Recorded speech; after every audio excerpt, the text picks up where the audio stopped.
Hello, everyone. Welcome to Tiki with Ray Live. My name is Ray. I'm here at the Tonga Hut in North Hollywood. This is North Hollywood, right, Marie? Yes, still And North Hollywood. my guest today is Marie King. Hello. Thank you for having me, Marie. I really, really appreciate you having me come down to get your tiki story. Thanks for making the trek. Yeah, I drove all the way down here from Seattle, Washington. Hopefully you made a couple stops. Oh yeah, oh yeah. That's an electric car for you. No, there's no, don't. No, it's a long drive down I-5. You know, it's a lot of windy sagebrushes and all that other good stuff. But the nice thing about coming down here is that you literally just you come into the valley. This is the valley, right? Yes. And then you just, well, here you are. It's the first stop. Yeah. It's everyone's first stop. It's always my first stop, and I wanted to do my show on a Monday when Sid was working. Excellent. So this is a shout out to Sid. He's behind the bar making drinks right now. He's a mastermind. So, Marie, how did you get into tiki, and when did you get into tiki? It was a long, slow road with my husband, John Paul Balak. He's the bass player from Tiki Orchestra. Correct. He is the bass player for Tiki Orchestra and the Insect Surfers, which is the planet's longest continually running instrumental surf band. He also Seriously? plays. Yeah. They've been around for 40 years. Wow. Yeah, and he's leaving tomorrow morning to tour with Surfer Joe in Europe as well. So he plays with Surfer Joe from Italy. Wow. Yeah, talented guy. But we met in photography school. Okay. We met in 2003. Okay. And developed a great close friendship for about a year and a half, and then got together in 2004. And with him, together we got into tiki through surf music. You got into tiki through surf music? Through surf music, So yes. how so? Well, getting hot in here. Gotta have a drink. Our very, very dear friends, Ron and Dale Masesco down in San Diego, he had a surf band in Israel and a home tiki bar in Tel Aviv. Seriously? Yes. Probably the only one. There is a tiki bar in Tel Aviv now that one of his drinks, the Reverb Crash, is on the menu of. No way. But through him, we got introduced to Al Nepper's home tiki bar in Oceanside. Okay. Yep, and we had some cocktails there, and I remember I took my first big sip of this big bowl that Al made for us. And I went, Do you remember what that drink was? Or does it? I do. Well, I remember taking a sip and saying, that tastes like apricot. He's like, you can distinguish apricot in there? I'm like, yeah, apricot, some pineapple, citrus, lime. I mean, I was a bartender, but I had never made a tea. Well, I maybe kind of heard about the Mai Tai, but I'd never made a tiki cocktail at that point in my life. Wow, okay. But I could distinguish these flavors. It was a Bali High cocktail, because being a San Diego guy, he took a riff of a Bali High cocktail and made it his home cocktail. Yeah. So from there, we kind of got the bug really fast. We saw these great collectibles in his house and how he had them on display, and we started going to swap meets. And our first Valentine's Day together, John Paul took me to Trader Vic's Beverly Hills. Trader Vic's Beverly Hills. Trader Vic's Beverly Hills. That was my first tiki bar I ever stepped foot into. So what'd you think? It was great, except that second drink probably did me in because I had to get the dinner to go because I didn't feel so good. We had a couple bowl drinks and then I wanted a Peachtree Punch. Oh, hold on. You had a couple bowl drinks? We had a couple bowl drinks together that we shared. There was two of you? There was two of us. Yeah. Okay. Yeah, that makes sense. And then, we got dinner to go. And he still loves me. He married me this year, so. Yeah, I remember I ran into you. I was down here a couple months ago, and you're like, I'm like, hey, I'd like to do an interview with you. And you're like, yeah, I'm interested. I'm definitely interested. But I'm kind of getting married and going on. Yeah. So you're like, hit me. You're like, hit me up, and like after like a couple months, I'm like, okay. Yep. But what's funny about that morning, I had got a speeding ticket and I had to go to the. Not that morning. I'm sorry. I had a speeding ticket, but I had to go to the Inglewood courthouse to pay the ticket. Yes. And there was an antique store around the corner, and I found a pair of Tiki Bob salt and pepper shakers. And that was What? my Valentine's gift to him. I got them from Mr. Taylor for $5.50. And you gave it to John your, Paul to your for our husband. first Valentine's Day at Trader Vic's Beverly Hills. That's true love. Yeah, no. That's true love Yep. because I think I would have held on to those myself. I'm just being honest. Well, I kind of knew they'd eventually be ours, so yeah. You're like thinking They're long ours term. now. Yeah. Hey, look at this that I got you. For you. Yes, that will be ours someday, right? So we're gonna get married someday, right? Yeah. So you got the Tiki Bog shakers. What was the next step for you then? So you said you were already making drinks at this time. You were a bartender. I was a bartender from 21. So what My kind of first- drinks were you making back My then? first bartender's job, Yeah. Checkpoint Charlie's in New Orleans, Wow. which is a dive grill, 24-hour bar with a laundromat. So you could come in after work. You can get out off your job at 2 or 3 a.m. Come in, do a load of laundry, have a chicken sandwich and a drink till 5 a.m. and watch a band. It was that kind of place. Wait, did you just say that there's a laundromat in the bar? Yeah. There's a laundromat in the bar with a grill and the slot machines and a stage. Oh, and a pool table. That sounds like a great idea. Honey, I'm gonna go do laundry for us. Oh, you're so thoughtful. Yeah, all right. Yeah. And then you go drink for comeback sauce.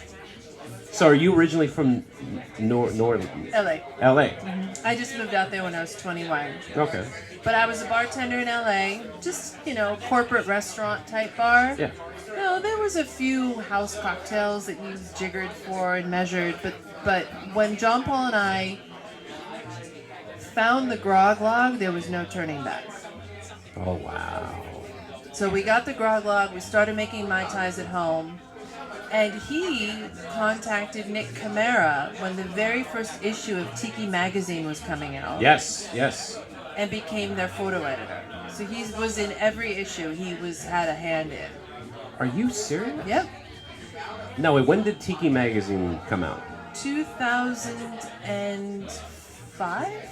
I'm sorry, Started in 2005. I'm sorry, that is incorrect. The answer is no, I don't know. I think it was 5.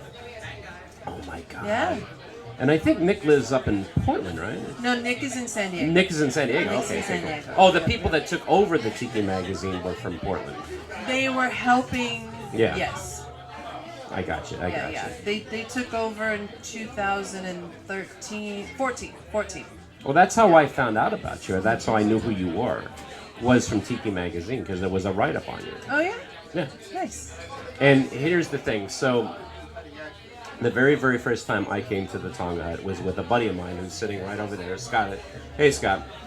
It was him and his wife. Well, yeah, I guess you guys were married at the time. And it was 2011. And we went to the Tiki Tea first. And we got out of there before the smoking got too much. Yes. And we were talking about, hey, we're going to go check out this Tonga Hut. And I think this is the first time you guys even came to this place, too. And I'll never forget, we're going into the valley. And all of a sudden, we're in this alleyway, and we're in this some creepy parking lot behind it. And we walk in, and it's dark. I mean, dark where you have to adjust your eyes. And there's a hallway, and then it opens up, and you're like, what the hell is this is incredible. It was packed. It was insane. But I'll never forget the giant, the moai that's over there in the corner. Big Mo. Yeah, is that his name, Big Mo? Big Mo. And he was carved in '58 for this place, but we don't know by whom. Wow. Still don't know by whom. And this is the oldest tiki bar in LA? Yes. Trader Vic's was 1953, but it's now shut down in the Beverly Hilton. So Yeah. we are the oldest tiki bar in LA, 1958.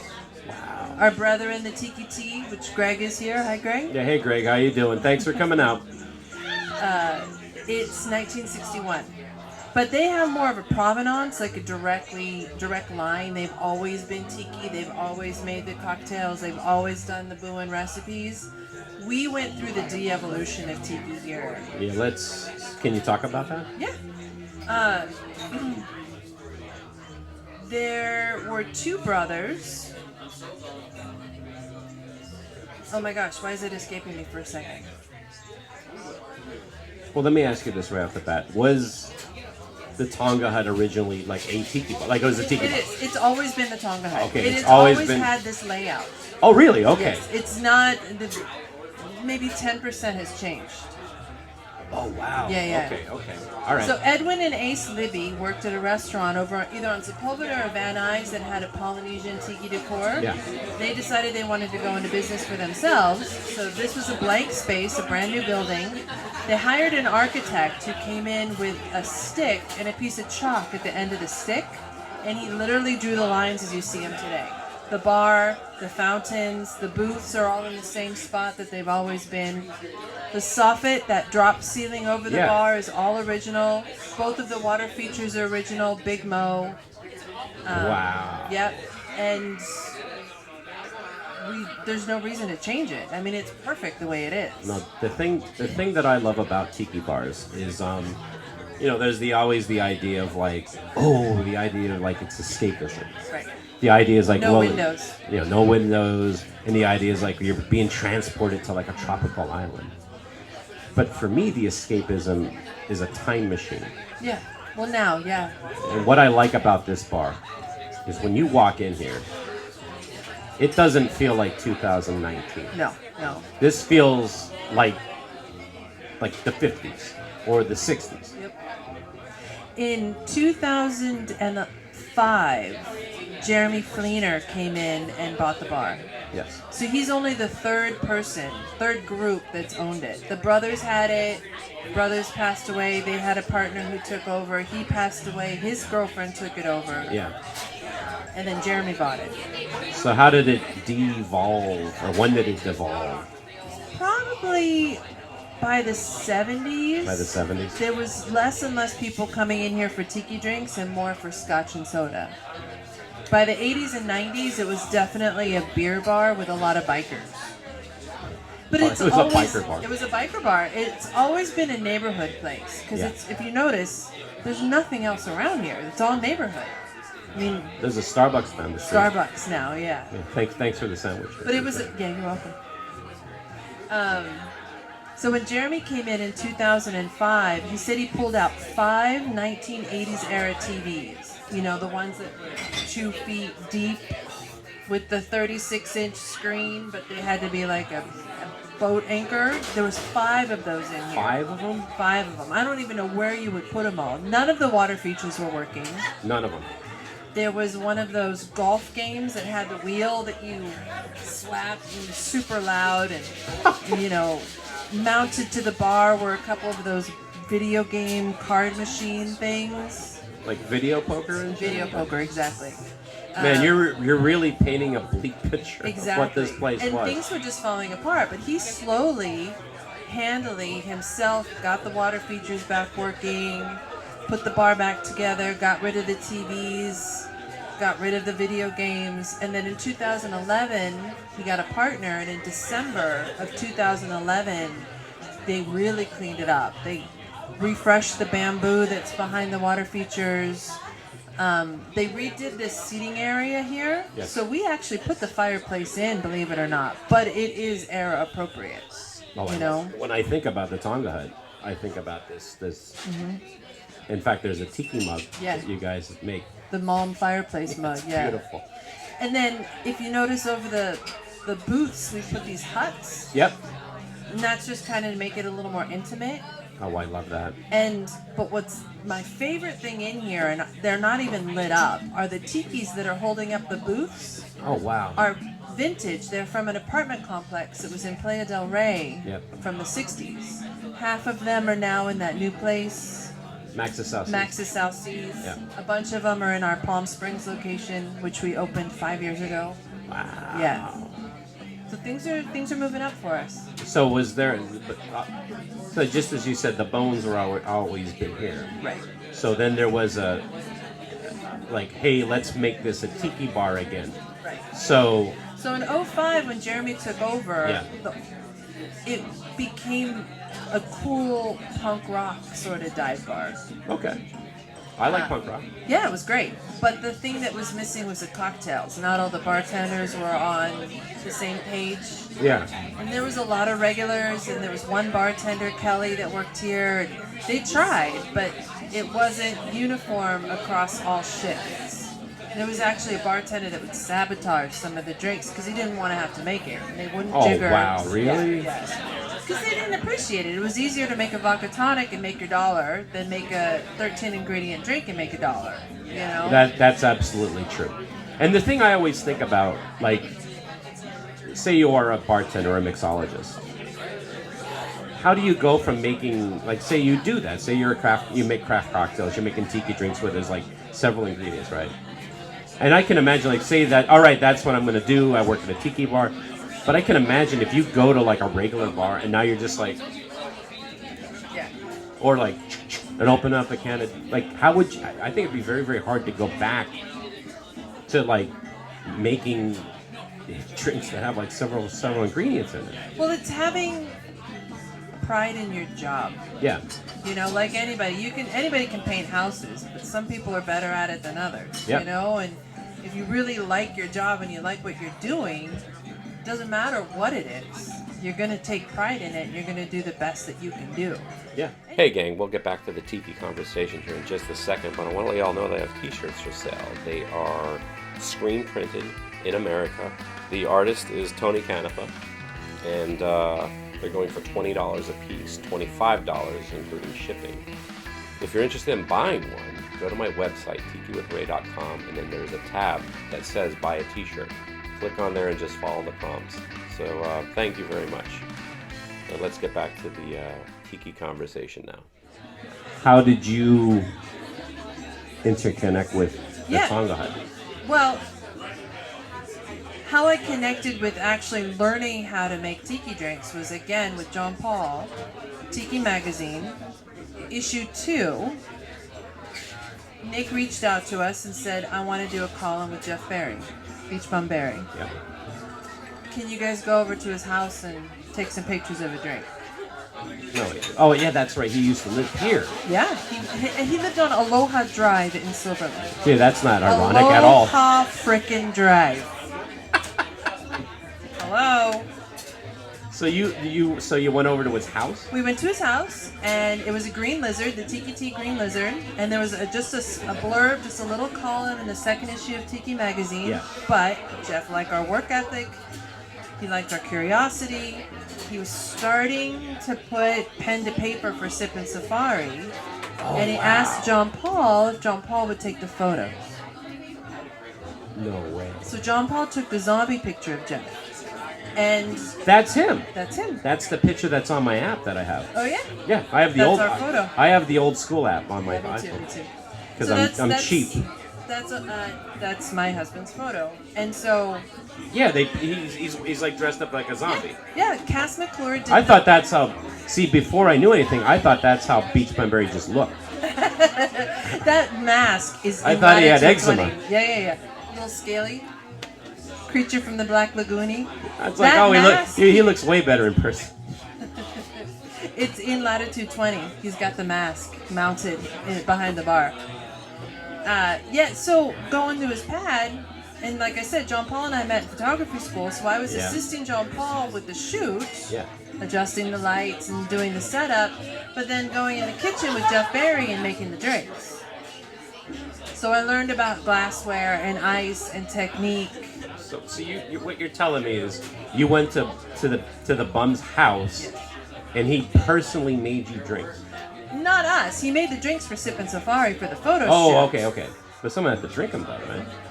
Well, by the time you finished shooting them, they were melty. We stuck with, but after the shoot was over, we just sit down and drink the rums. Oh my god. So we were drinking straight rums when the shoot was over. So I got to learn not only the techniques and the methods and the craft from Jeff at his house during the shoot. Yeah. But then afterwards, I learned about rum from him as well, and a couple other buddies would come over, like Cass McClure, who did the zombie makeup for him. Yep. And I learned the difference between Demerara and Jamaican and Puerto Rican, you know, and St. Lucia and the distilleries and the techniques and stuff like that, and by tasting these exquisite rums with the guys. Yeah. So that's where I got my start.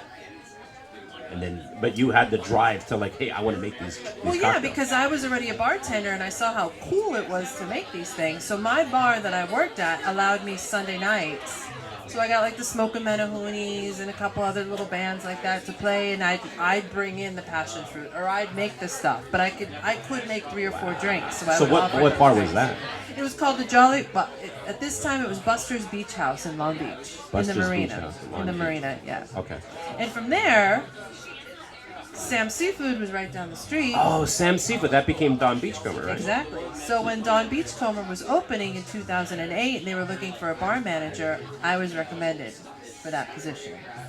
Wow. So then it was like thrown into the fire, you know? And the thing about Don, that is a large space. 4 bars. I had to be in charge of 4 distinctly different bars. There's 4 bars At in there? any one Oh time, yeah, I guess there would be. there could be four events going on with 4 different bartenders and 4 different setups. Wow. It was crazy. And I'd never been in charge of people or run a place or managerial sort of stuff, and it was just straight into the fire. I mean, I was doing table touching and making sure the restaurant was running, and people were clocking in. Meanwhile, I'm in the back making falernum, you know, and creating the Mai Tai. I created their Mai Tai that was the Don the Beachcomber Mai Tai. Yeah, I love that. And, you know, trying to invent the first Don the Beachcomber menu to be presented to people in over 30 years. That was, Wow. it was a lot. It was a lot. It kicked my ass, but it I taught can- me a lot. Yeah. So when you came to here, you're probably like, oh, this is easy. Yeah. How many bars is there? Just one. Okay, cool. And no restaurant. And no restaurant. No restaurant. No food. So you don't even have to deal with food. No. You're like, I can just concentrate on the tea. The drinks. So when you started, so when did you start? When did you take over here? I was at Dom's from 08 to 2010. 2010. I was involved in a car accident in 2010, Oh, wow. which that's a whole nother story, but it laid me up for almost 2 years. Oh my God. I couldn't walk for about 9 months, and then I had to learn how to walk again, and then they told me, find a new career, you're never going to be able to stand on your feet. It's good to see Here that I they're am. very positive about Yeah. it. You'll never walk again. Give up your dreams. Yeah, Yeah, find a thanks. new job. Maybe you should learn how to type, you know. Exactly. But, yeah, So then finally, you started working here. yes. So, right off the bat, what was the difference between the cocktail program at Don the Beachcomber and here? Well, I got to transfer a lot of the things I learned at Don the Beachcomber Okay. and bring them here. Expediency and speed and expediency, speed, and consistency Yeah. are what you need. You know, God, I love the Mai Kai. It's heaven on earth. I will never not go there, and I will never not order a Black Magic. But damn it, every time I do, it tastes different. I'll be honest with you. You The know? place is amazing, but I've had better drinks. Yeah. And that drives me nuts. And I refuse to have a tiki bar where if you come in from one bartender, the zombie tastes different than No. from another bartender. That shouldn't be. You know? That I shouldn't mean- be at all. And I also want to help them flourish. So I bartended here for about 3 years till I just gave up all my shifts and went straight in the back. So I can help the brand and give the bartenders a leg to step on, Yeah. or a leg up. So Since they you can wanted to flourish. give them a leg that they could step on. Right. No, just to give them the tools that they needed to flourish. Yeah. So, even though I don't have shifts, I'm making all the syrups. I'm doing the ordering and bringing in new booze. I still curate the house menu, Yep. but then I allow them to have their features. So every bartender gets to have their own feature board Yep. and get to do whatever they want. But I give them amazing products to do that with. I think that's awesome. And so then another Tonga Hut opened up in Palm Springs. Oh God. Can you With talk a about restaurant.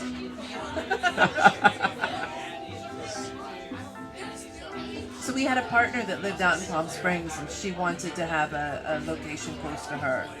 She's no Okay. longer with the company, but we've made the Palm Springs location a success, despite a lot of setbacks to having a business in Palm Springs because it's so seasonal. Yeah. I mean, less now than it was 5 years ago, but in September you're not going to see anyone walking down the street. It's No. just too hot. And it's a lot of bachelorette parties, so it's a very yeah. different vibe. Yep. When I was at the Tonga Hut out there, I think there was two. Yeah, There was two that came through. There was like buses. yeah. That's the thing. I mean, I thought the place was okay and I liked it, but it doesn't have the history. No, it doesn't have the history. It's, like I said, it's only been there for 5 years, but they're doing some amazing things out there. We were the first new tiki establishment to open out there Yep. in probably 20 years. Yeah. No, it's the absolute truth. And again, it's my same friends. I remember the first time we went out to Palm Springs, there was no tiki bars at all. There was nothing. There was that Tropical place, for what it was worth, but there was nothing. And I remember, like, eventually, now there's a couple. Yeah, there was always the hotel, the Caliente Tropics Hotel. Yep. And Otto and Baby Doe had the first 4 Tiki Oasis there. Yep. But even then, we went to a couple of those and it was a joke. The bar was a joke. Yeah. Nobody, I mean, you got 400 or 500 people celebrating a tiki event and 3 bartenders like this. Oh, that's great. Nobody was ordering. I mean, first you had the room parties and people were making 10 times better drinks in their room. Yes. But even for a beer, nobody was bothering them. I think it's safe to say that just tiki in general has come a long way. And just the fact that, like, we're at a point where people want good quality drinks. I think people now are more willing to spend $10, $15 on a drink and have it be quality and have 2 of those Yep. than 5 vodka tonics. Yeah. And I think another thing too is I think we are starting to see the rise of, like, like a tiki bartender, like rock star, for lack of a better word. Yeah, Jeff started that. When I first met him, he was saying, he would tell me about what a joke tiki was because people only saw it through the lens of the 70s and the shortcuts and Rose's lime juice and forgot that it was fresh ingredients and it was beautiful. I mean, it was a beautiful thing. Yeah. And thankfully to him, it's literally he who created my career and the career of dozens of other people that I can name right now. Thousands of people all over the world. It's amazing. But he brought the legitimacy of tiki back to Tales of the Cocktail, which is the largest convention of tiki bartender industry people and brands in the world. Yeah. And when he did a couple lectures there on tiki cocktails, that put it in the minds of this new craft resurgence that this was the second wave of craft cocktails in America. Yeah. Tiki was. You had Jerry Thomas, then Prohibition, and then Tiki. Yeah. And I think the tiki drinks are like fertile ground for, like, people to experiment and to make them. Absolutely. Like, it's amazing. I honestly think the tiki drinks now are probably better than they might have ever been. Yes and no. Yes and no. Okay. Yes and no. So Jeff and I had this conversation a couple months ago that we both think that if you're using an ingredient gratuitously, like if you put Campari on your list of ingredients and I don't taste Campari, don't bother. Yeah. I like my drink to have a predominant flavor. So this is a swizzle. Yep. Right? You taste the cinnamon. It's agricole, cinnamon, Yep. allspice, grapefruit, lime. You Yeah, know? I completely agree. I like my tiki drinks. They're like a laser beam. It's like, that's the taste. Yep. And a lot of bartenders now are taking that creativity to wonderful heights. But sometimes you don't need yak's milk. You know? Yaks, you know? You know what I mean? There's just some things that it's just, okay, this is just gratuitous. And that's in craft cocktails across the board. Call me old, yeah, the music's too loud, I don't care, whatever. You know? No, I think right now we're in a time where it's like there's definitely a lot of experimentation coming down. Experimentation and gratuitous experimentation. But I think eventually it will mellow out to a point where like people are like, just make a good tasting cocktail. Yeah. And that's the thing that I love about your drinks and Sig's tonight. They're just good. They're solid. Yeah. It's not easy to get a balance, you know. You want it to be a little tart, a little sweet. If you're looking to make a tart drink, it's going to be tart. If you're looking to make a sweet drink, Yep. it's going to be sweet. But to have that nice balance where it's not overly tart, not overly sweet, if you taste that good, and good quality ingredients make all the difference too. You know, Oh, yeah. This is rum JM, which Oh, is wow. one of the best, one of the finest. Anything well, not anything agricole. A lot of the things coming out of Martinique right now are just, I mean, fertile ground. Oh yeah. They're brilliant. They're beautiful. Did you think when you started making tiki drinks, back when you started, that you'd still be doing it today? No. Especially after the accident. You know, that was 2 years of a lot of self-searching. Yeah, Soul because the searching. doctors told you you'd never walk again. That's great. And then you came back, and now you're prolific. Now you're on my show, Here we are. And that's it. Ching. and that is it. Marie, thank you very much Yeah. for coming on my show. I know you have a lot of customers to take care of, so I'm not going to hold you back. Everyone, Marie King, thank you. Thank you. Thanks. That was fun. Yeah, I'm glad I finally got your story. Yeah, that's it.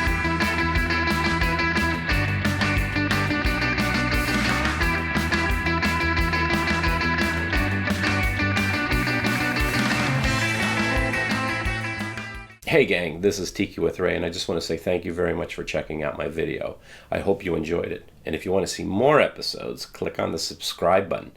And if you liked the video, give it a like. That would mean a lot to me. And if you have any comments or suggestions, please leave a comment in the comment section below.